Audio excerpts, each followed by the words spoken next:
I knocked frantically at the door, panic gripping me like a vice. My hands trembled, and my heart pounded so violently that I could hear it in my ears. The night was silent, yet my breath was loud, ragged gasps escaping me like I had been running for miles. The door creaked open, and my mother appeared, her face wrinkled with worry. But when she saw me standing there, drenched in sweat, her expression shifted from concern to sheer shock. Her lips parted slightly, but no words came out. "Ghulam Ahmad," she whispered, stepping closer. "What happened? What are you doing here at this hour? Is everything all right?" I couldn't speak. My tongue felt heavy, as though words had abandoned me. My mother's worried eyes scanned my face. The beads of sweat glistened under the dim light from inside the house.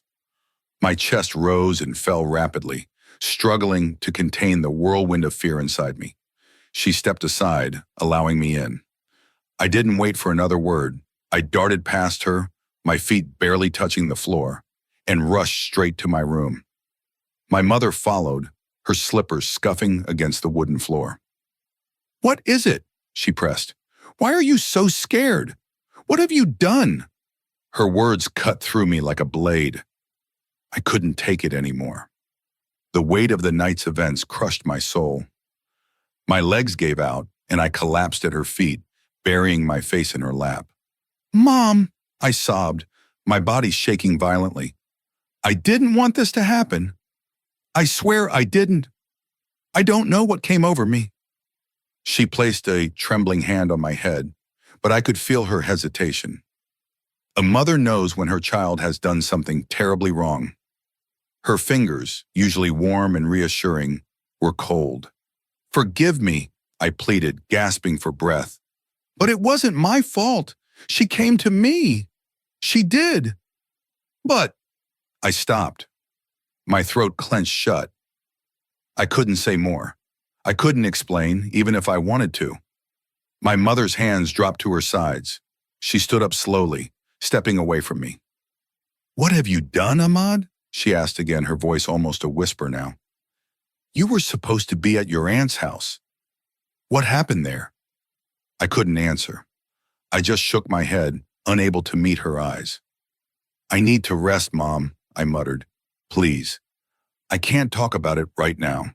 She remained still for a moment, then sighed heavily.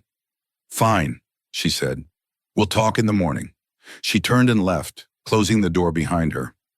I locked the door immediately. My hands still trembled as I leaned against the wall. My head throbbed. The weight of what had happened, what I had done, threatened to suffocate me.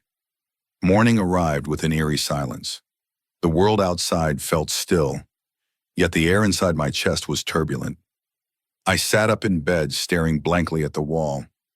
The events of last night played in my mind like a broken reel. And then a thought struck me. My aunt.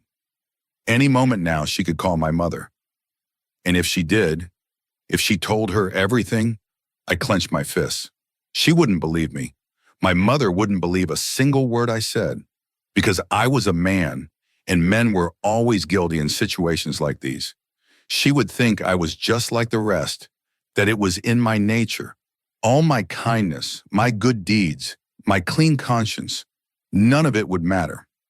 Everything would be erased in a moment, swallowed by a single accusation. And then, a sound, a shrill, piercing noise cut through the silence. A siren. My breath hitched. A police siren. My body froze, every muscle locking in place. My ears rang as the wailing siren grew louder, closer. My stomach twisted. No, no, no, not this. I staggered to my feet, my heartbeat deafening now.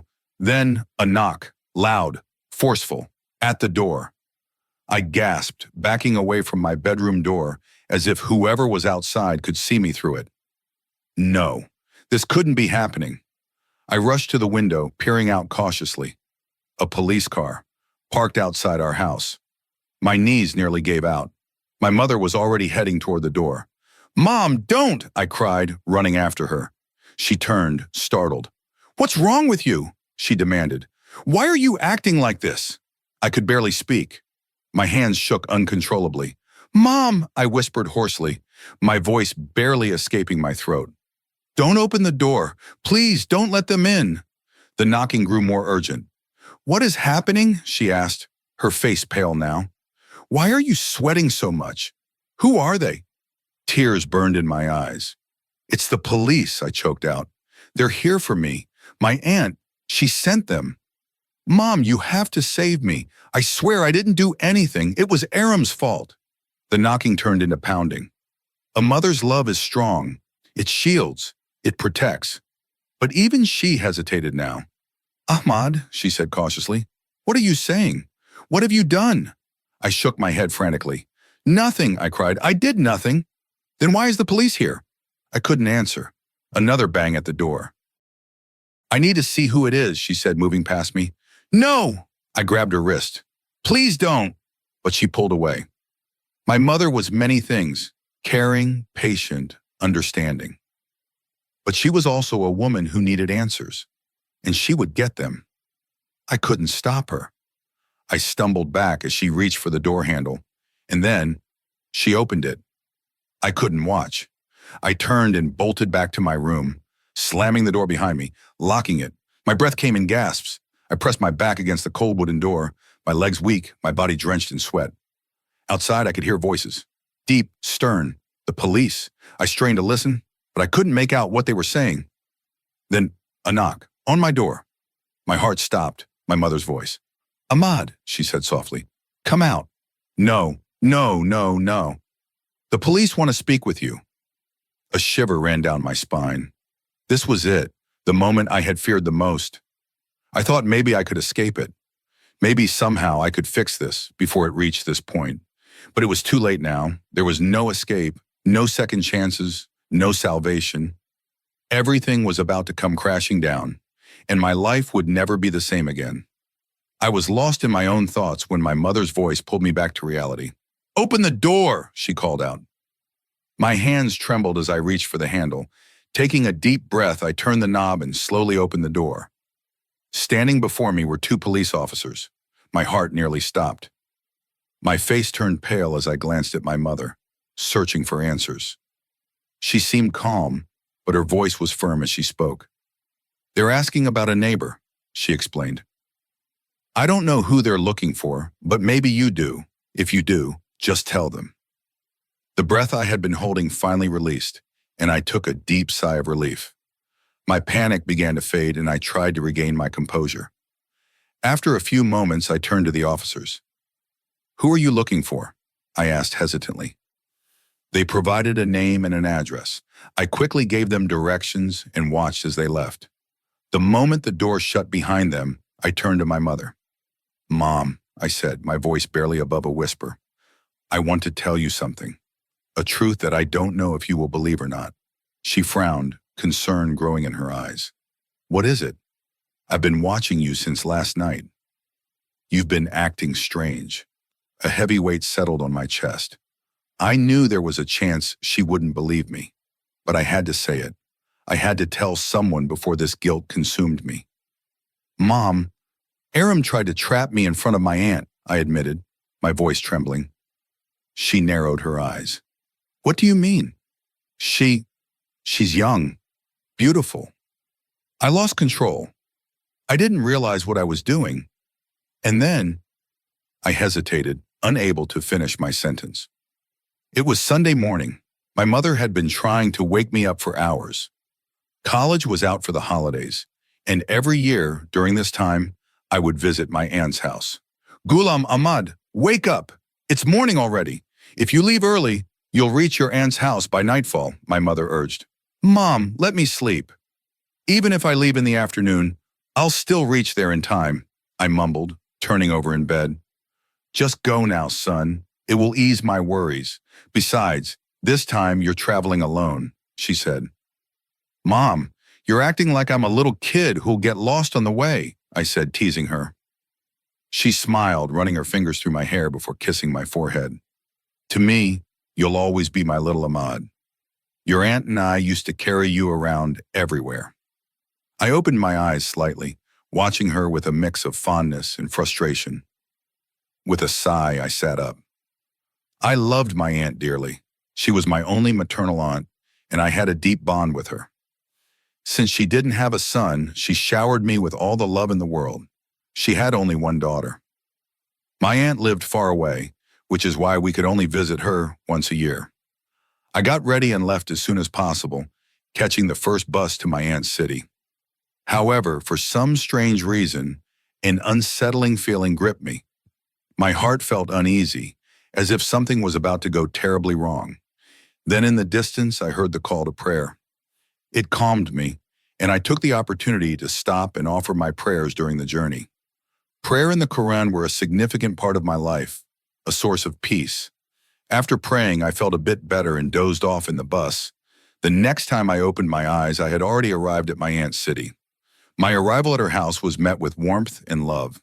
They welcomed me happily, and after a long, tiring journey, I went to bed early that night. I was in deep sleep when I felt someone enter my room. I was too exhausted to care, dismissing it as a dream, or perhaps my aunt checking in on me. I ignored it and drifted back into sleep. The next morning was lively. The house was filled with laughter and warmth. After having breakfast, made lovingly by my aunt, I went to relax in the courtyard. That's when she arrived. Aram. She walked toward me and I was stunned. In just 1 year, she had changed completely.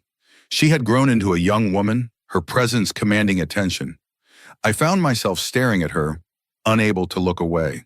She sat beside me, smiling. "You only visit once a year. Doesn't your heart ever miss us?" The innocence in her voice made my heart pound in a way I wasn't ready for. Without thinking, I blurted out, "Aram, how old are you now?" She looked at me surprised. "That's a strange question to ask at this moment," she said with a smirk. "I'm asking you one thing, and you're saying something completely different," Aram said, her eyebrows slightly furrowed as she looked at me. I hesitated before replying, "Aram, you've grown so much. Just last year, you were still a little girl." Her presence, her figure, anyone's gaze could be drawn to her. There was no denying it. Before she could respond, my aunt appeared, sitting beside me. "I keep telling her to start wearing a scarf," she said, glancing at Aram. "She's grown up now." With that, my aunt placed a cup of tea in front of me. I lowered my gaze, focusing on the steaming liquid, taking small sips. The entire day passed in a strange restlessness. That night, I had barely laid down when Aram appeared again. This time, she was standing at my door. "Mom sent this for you," she said, holding a glass of milk. She wasn't wearing a scarf. I glanced at her once, then forgot to look away. For the first time, I felt my faith wavering. She was younger than me, yes, but she was undeniably a woman now, a fully grown, captivating presence. "What's wrong, Ahmad?" she asked, waving the glass slightly. "Take the milk. I have other things to do." I blinked, shaking my head to clear my thoughts. I silently cursed myself, whispering a prayer under my breath before taking the glass from her hands. She left, but she didn't leave my mind. The entire night, I found myself restless. Sleep evaded me as my thoughts remained tangled in something I shouldn't have been thinking about. By morning, exhaustion had settled deep into my bones. A headache throbbed at my temples. I stepped out of my room, squinting slightly. Aram was in the kitchen. She was cooking. "Where's Aunt?" I asked, rubbing the back of my neck. "She's still asleep," Aram replied without looking at me. "She's not feeling well today, so I'm making breakfast." I frowned. "Are you all right?" She finally turned to face me, her eyes sharp. "If you don't like my cooking, you can eat outside." Her tone was clipped. I stared at her, confused. What had gotten into her? Why was she suddenly upset? I had no idea. I said nothing. Instead, I turned and stepped outside. There was no point in asking her for breakfast. It would only mean getting insulted. Just as I was about to leave, I heard my aunt's voice calling me. I turned back and made my way to her room. Her voice was laced with pain. She was lying in bed, her face slightly pale. "Ahmad, my legs are hurting terribly today," she murmured. I sat beside her, concerned. "Are you all right? What happened?" She sighed, shifting slightly. "I don't know. My legs keep hurting every day, and it just keeps getting worse." "Why don't you see a doctor?" I asked. "I've tried everything," she said with a weak smile, "but nothing helps." I placed a reassuring hand on hers. Don't worry. As long as I'm here, I'll massage your legs every day. You'll feel better. Aunt's face lit up with a smile. That's why I call you my son. You care for me just like one. True to my word, I started massaging her legs every evening. She slowly began to feel better, and seeing her relieved made me happy. However, something else started bothering me. My aunt still saw me as a child.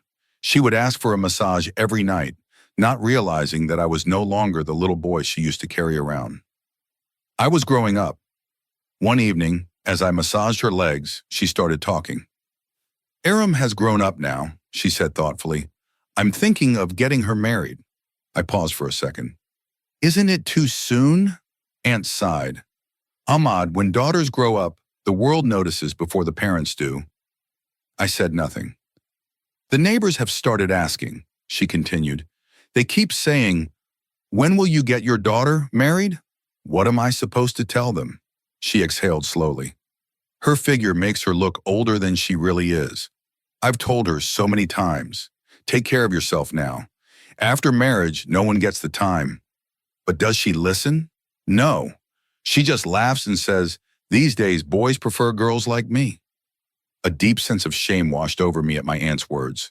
She was a simple woman, always speaking her mind without hesitation, never considering the impact her words might have. That day she did the same. She voiced her thoughts freely, without realizing the storm she had just stirred within me. I was a young man. My emotions were awake, restless. The Aram I had always seen as a child no longer seemed like one. Was it merely my perception, or had she truly grown into a woman? I didn't know. I wasn't sure of anything anymore. As I massaged my aunt's legs, we continued to talk. That's when Aram appeared, standing in the doorway. Her gaze met mine, and for a brief moment, something unspoken passed between us. Then, as if nothing had happened, she turned and walked away. I finished the massage and retreated to my room. That night was unbearable. Sleep eluded me, and frustration gnawed at my insides. I tossed and turned until exhaustion took over. But even then, my mind wouldn't rest. At some point, I sat up, my breath shallow, my body tense. The silence of the night was deafening. Then suddenly I felt it, an unsettling presence just beyond my door. I shook my head. It had to be my imagination. But then I heard it. A soft knock. So faint it was almost imperceptible. I froze, listening carefully. Another knock, just as gentle, yet deliberate. I hesitated before standing up and walking toward the door. My hands trembled as I turned the knob. The door creaked open slightly, and my heart stopped. Aram. She stood there in the dim glow of the corridor light. I felt the blood drain from my face. What are you doing here? I asked, my voice barely above a whisper. Is everything all right? Is Aunt okay? She didn't respond. Instead, she stepped into my room without permission. I stared at her, my confusion turning to unease. Aram, if there's something you need to say, wait until morning. It's not right for you to be here at this hour. She remained silent, her eyes fixed on me. I noticed her attire, a loose-fitting gown that clung delicately to her frame. A strange feeling stirred in my chest, something unfamiliar and terrifying. My pulse quickened. Aram, go back to your room, I said firmly, trying to keep my voice steady. This isn't appropriate. She took a step closer, her gaze unwavering.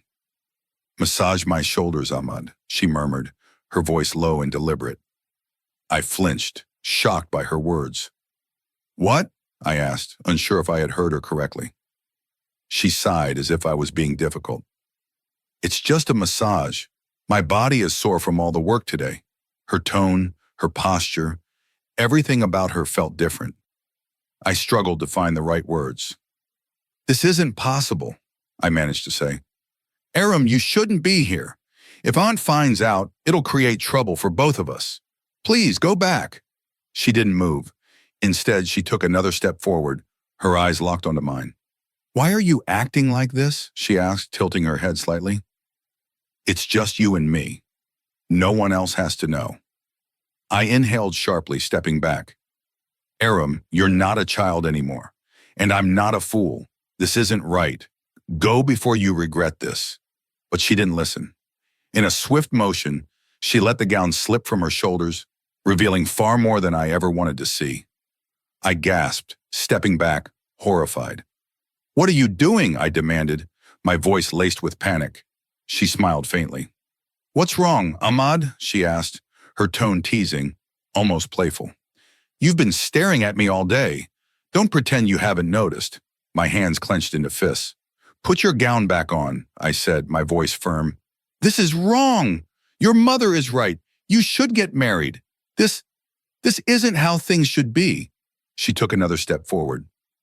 "Then marry me," she whispered. "You're right. Mom keeps saying I need to get married. So marry me, Ahmad." I felt the ground beneath me vanish. She reached for my arm, pressing herself against me. I shoved her away, my breath ragged. "Enough!" I snapped, grabbing her by the shoulders and shaking her. "Do you even realize what you're saying? What you're doing?" She only smiled. "What's the matter?" she asked, her voice light. "Are you afraid?" My stomach twisted. This wasn't the Aram I knew. This wasn't the girl I had grown up with. I took a deep breath, forcing my voice to steady. "Aram, if you have no respect for yourself, at least have some for me. Leave before you make things worse for both of us." Just as I was about to warn her to leave, Aram reached for my shirt, attempting to pull it off. I was too stunned to react, my mind racing to process what was happening. And then, before I could stop her, my aunt walked in. She stood frozen at the door, her eyes wide with disbelief. "Ghulam Ahmad," she whispered, her voice trembling. I never imagined you would betray my trust like this." I felt as though the ground had disappeared beneath me. "Aunt, please," I pleaded, my voice thick with desperation. "It's not what you think." Tears welled up in her eyes. "She's my daughter, Ahmad. She is younger than you. You should have stopped her. You should have been the one to show her the right path." I struggled to find the words. I needed her to understand. "Aunt, you're mistaken," I said urgently. "You only saw the last part. You don't know the whole truth." "I swear on everything, I am innocent." But she wasn't listening. "I saw you," she snapped. "I saw you with my own eyes." I dropped to my knees before her. "No, Aunt, please listen to me. Aram came to me. She wanted me to massage her like I do for you, but I refused. I told her she wasn't a child anymore, that she should respect herself, but she wouldn't listen. She started undressing herself. I turned to look at Aram, hoping she would admit to her actions, but she stood there, her face blank, saying nothing. Aunt looked at me in shock, then turned to Aram. Without hesitation, she raised her hand and slapped her across the face. "Leave!" she shouted. "Get out of here!" Aram stumbled back, her hand pressed against her cheek. Aunt turned back to me, her voice trembling. "I am not accusing you, Ahmad. I know my daughter. I know there is something wrong with her." She walked out, leaving me sitting there speechless. I didn't see Aram for the rest of the day. She didn't come near me, nor did I try to find her. My aunt, too, avoided me. She still prepared my meals, still took care of my needs, but she spoke to me only when necessary. By the evening, I couldn't take it anymore. "Aunt, please," I said, my voice low. "Believe me, I didn't do anything." She sighed heavily. "I don't want to talk about it anymore, Ahmad. Aram has already told me everything." I froze. "What do you mean?" "It's best if you leave tomorrow," she said simply. A deep shame settled in my chest. That night I had no idea that my worst nightmare was about to begin. As I sat in my room lost in my thoughts, my aunt walked in and handed me a glass of milk. "Drink this and sleep," she said softly. Her voice was different. I hesitated but took the glass from her. I drank it quickly, hoping to escape my exhaustion. As soon as I finished, a heavy drowsiness took over me. My head felt strangely heavy, my body weak. The last thing I remembered was falling onto the bed. When I woke up, I knew something was terribly wrong. I turned my head and froze. Aram was beside me, half dressed, lying under the same blanket. My blood turned to ice. No, no, no, no, this wasn't real. It couldn't be real. I bolted upright, my hands shaking as I stared at her. My mind refused to accept what my eyes were seeing. It had to be a nightmare. I blinked. It wasn't. This was real. Aunt walked in just then. Her face was pale. I feared this, she whispered. But I didn't think it would actually happen. She clutched her chest and let out a wail, her voice filled with agony. Aram stirred and woke up, rubbing her eyes. As soon as she saw her mother standing there, she gasped and ran to her, falling at her feet. Mom, please listen to me. But Aunt wasn't listening. She beat her chest in grief. You have destroyed my honor, she cried. You have ruined my home. Tears burned in my eyes. I couldn't understand what had happened. I remembered nothing. How did this happen? I muttered. I swear I don't remember anything. I don't know how she got here. I don't know what happened. Aunt turned toward me, her expression filled with rage and heartbreak. Don't lie to me, she screamed. She raised her hand and slapped me hard across the face. I felt the sting, but the pain inside me was greater. Aunt, I swear, I don't remember anything, I pleaded. Please believe me. You were like a son to me, she sobbed. And now you've taken everything from me. No, I shouted. I didn't. You don't deserve to walk free, she said, her voice low. You deserve punishment. I felt the walls closing in on me. Panic gripped my chest. I had to leave. I had to escape. I couldn't stay here. I ran. I didn't know where I was going. I just ran. Through the hall, past the courtyard, through the streets, until I reached the bus station. The moment I arrived home, I collapsed in front of my mother. I told her everything. She sat in stunned silence, holding her head. Think, Ahmed, she whispered. Try to remember something, anything. How did Aram end up in your bed? Tears streamed down my face as I spoke to my mother, my voice trembling with desperation. Mom, I don't remember anything. If I did, wouldn't I have told Aunt myself? But she won't believe me. She will make sure I am punished. She gently placed a comforting hand on my shoulder. Don't worry, my son. Everything will be all right. I am here with you. But Mom, I sobbed. If Dad finds out, he will bury me alive. He won't even care if I'm guilty or not. She took a deep breath and met my eyes with unwavering determination. Your father will never hear a word about this. Trust me. Just stand firm on your truth. And no matter what happens, don't lie. Why would I lie, Mom? I whispered, my voice hollow. Days passed, yet the weight of what had happened remained heavy on my chest. A full week had gone by since I had fled from Aunt's house, but peace still eluded me. My mother kept urging me to forget everything and move on, to return to my life as if nothing had happened. But how could I? Mom, I can't do this, I finally admitted one evening.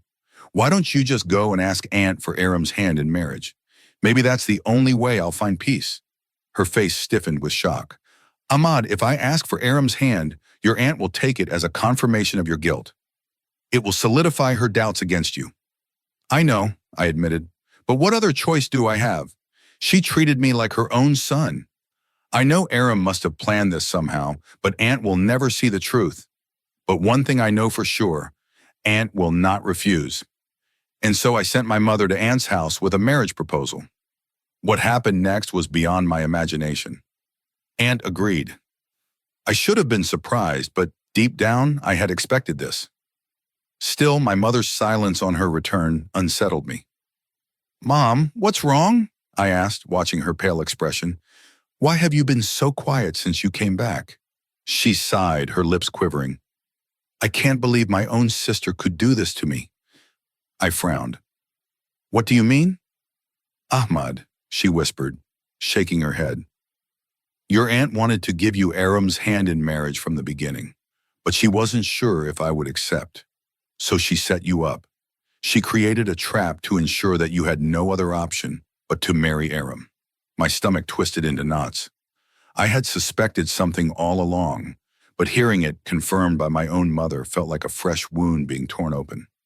She wanted to frame you, Ahmad, she continued, so that the blame would be on you, so that you would have no choice but to accept Aram as your wife. The truth was bitter, but at least now my name was cleared. Promise me one thing, Ahmad, my mother said, holding my hands tightly. Promise me you will never take revenge on Aram for this. I took a deep breath. The storm inside me had finally settled. I promise, Mom, I said softly. I will never hold this against her. You don't have to worry. And so I married Aram. Time passed and life moved on. The past never left my mind completely, but I never let it consume me. I never sought revenge against Aram for what she had done. Instead, I taught her a lesson she would remember forever. Never accuse someone falsely, Aram, I told her one evening. An accusation can ruin someone's entire life. She listened, and perhaps in time, she understood. Today we live a peaceful life together, built on trust. But I have never forgotten what happened, and I never will.